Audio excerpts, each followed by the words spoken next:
Good morning.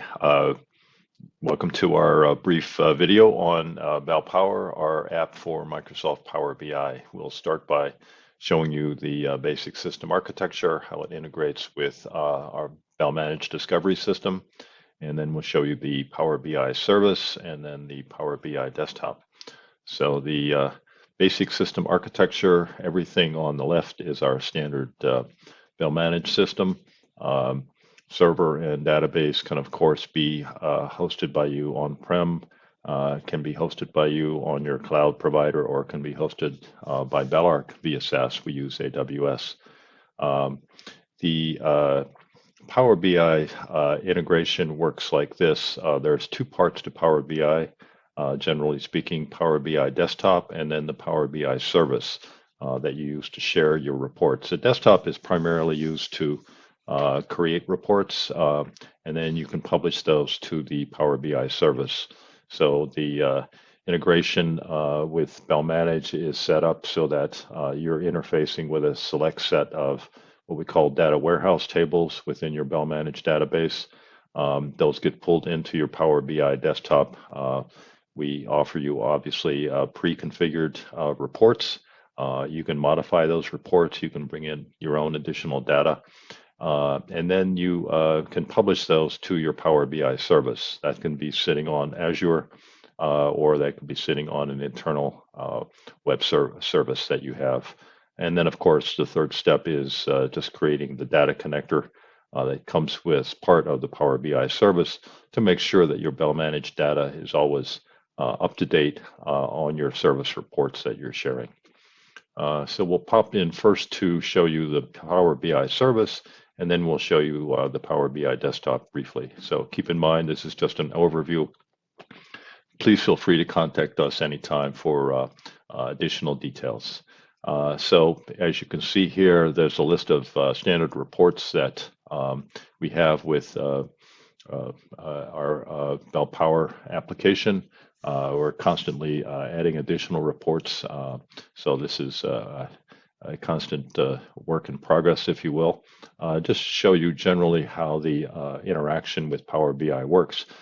There's what Power BI has is drill down capability that you can see additional graphical details, and then drill through capability that we set up so that you can take you to more detailed lists of reports with those results. So we can say here, take a look at operating systems. I'll turn on the drill down capability. Say, geez, show me all my Windows operating systems. Show me the different versions of Windows that I have installed in this demo. Demo's a couple thousand machines. So I've got some old Windows 7 machines here, and I can say, geez, I want to drill through and actually see the details of those machines. So I right click, hit drill through, and takes me to a list of systems that have Windows 7 installed. And you can, of course, export this data. You can share these reports with others. We can show that to you too. So that's basically how the navigation works. We'll show you briefly the kinds of data that are available in your BelPower reports currently. So obviously software is a big issue, and Belarc has unique capability of tracking usage. This is particularly useful for your subscription software, your SaaS software, where you really want to know, you're paying every month for the SaaS software, subscription software, but are your users actually using those products? So this is where your BelPower system, Bel Managed system can come into real play here. I can click show me just the systems that the software that requires a paid license, and then I want to say, geez, show me the ones that haven't been used in 6 months or 180 days. And I've got a list here of software that hasn't been used in 180 days that requires a license. I'm going to drill down again and say, geez, I've got my classic example, and this is not the only one, Adobe. And I've got some Photoshop licenses here that haven't been used in 6 months. Geez, show me those installations. So I can either show the systems that those reside on, or I can show the actual list of software. So bingo, here's a list of Photoshop software that my users have not used in 6 months. And of course, I can export those as a CSV or Excel, if you will. So it's really as easy as that. So there's generally the navigation is a graphical one, and then you can drill through to get additional details.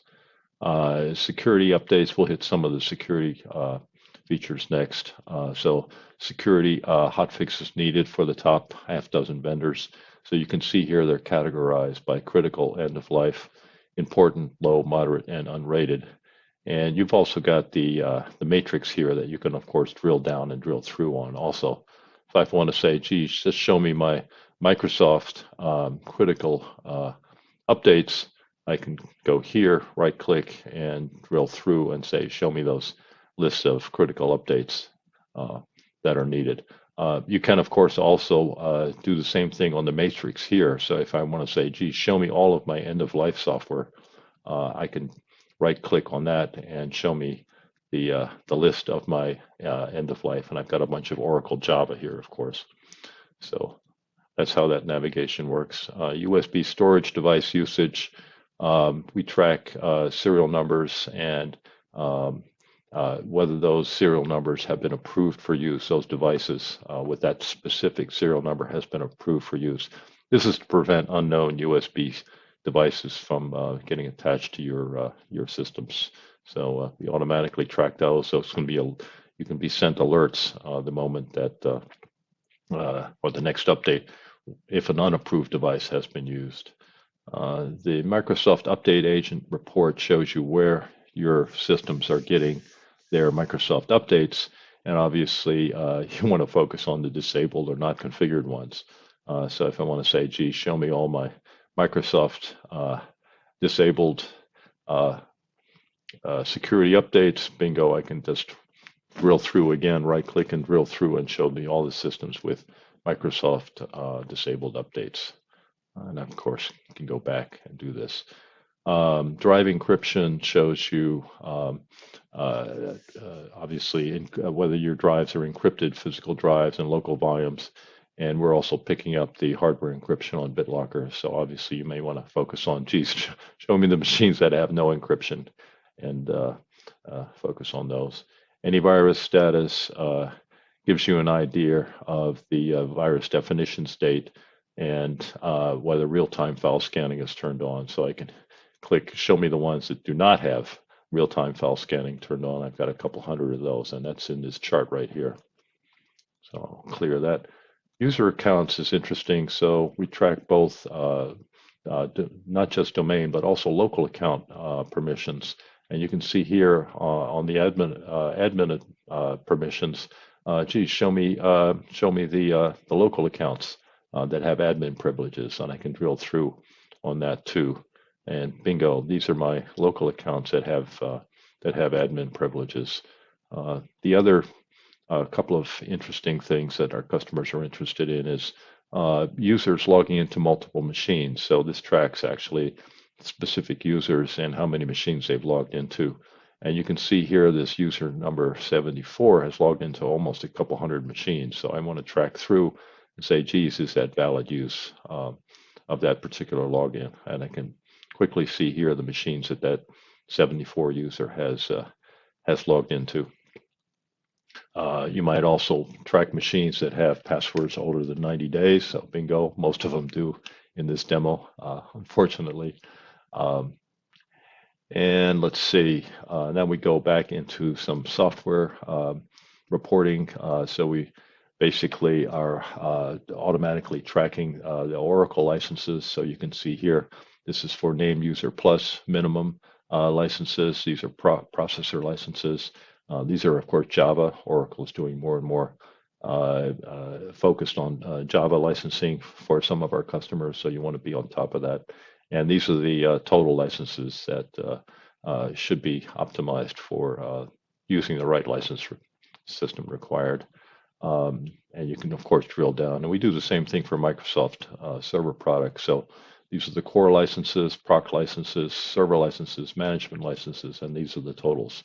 And you can, of course, drill down on any of these to show, geez, show me all the machines with my core licenses. I can drill through here bingo. And it shows me all of my Microsoft servers that are running core licenses and the details behind those configurations. And then, of course, there's a status report at the end. Basically, hasn't been updated for a little bit, but you can see here the computers when they last updated their profiles into the Bell Managed Server, the client version, and when the reports last updated. So this is the overall reporting capabilities. Those will constantly be updated. A couple of other features wanted to show you on the service. You can see actually this is being run on Azure, but our customers can run this internally also, depending on how you set up Power BI. But you can, two features. One, you can share these reports with anyone within your organization, and you can give them different rights. So you can actually give people rights to modify these reports and then share those with others. But it's very, very easy to share these reports with others. The other thing is what Microsoft calls subscribe. So you can actually send a weekly, monthly, daily, even this report to others, and they don't actually have to be in your organization. So this is another easy way to keep in touch with your users using that subscription capability of sending them an email with a report on a schedule, and that's all automated in the background. So let's go into Power BI Desktop, and I'll pop that up. You'll see it looks very similar, except the reports are down at the bottom, but there's some additional information here. So in addition to the filters, which we didn't really talk about in the service, filters are ways of filtering data on each page. But we also see what's called the visualizations. And keep in mind that the desktop is primarily used to actually create and modify and then publish the reports to your service. So we also have visualizations, which allow you to create visualizations, if you will, so graphics. So this one is a stacked column chart, but if I want to create a pie chart for that, I just click pie chart, and it's just really as easy as that. And you can see here's the data that's involved. So you can see here, I've selected this operating system. You can see here the red check marks. It's selected this particular table with these data elements in it. So it's very, very easy to bring in these additional data if you want to modify and create your own reports. And Belarc has automatically created the models and the linkages in those models to allow you to very easily update these reports. You can see here there's some additional features here. These are the reports. This is the actual data and table view, and these are the model view, but we won't go into that in detail. We won't go into that. Did want to show you one additional thing is about a really powerful feature about getting additional data. So I'll just click the More feature. So this really allows you, these are pre-built links to other data sources. And you can see here, you can bring in your own data. So obviously Excel, CSVs, PDFs, lots of different database types, from Sybase to Oracle, to Azure tables, and also things like Active Directory are in here. So QuickBooks. So there's a few hundred of these connectors that are pre-built, ready for you to use. All you need is the authentication to that particular data, and it will be brought into your Power BI reports. So a very, very powerful system, and we hope you give it a try with your Bell Managed system. Thank you.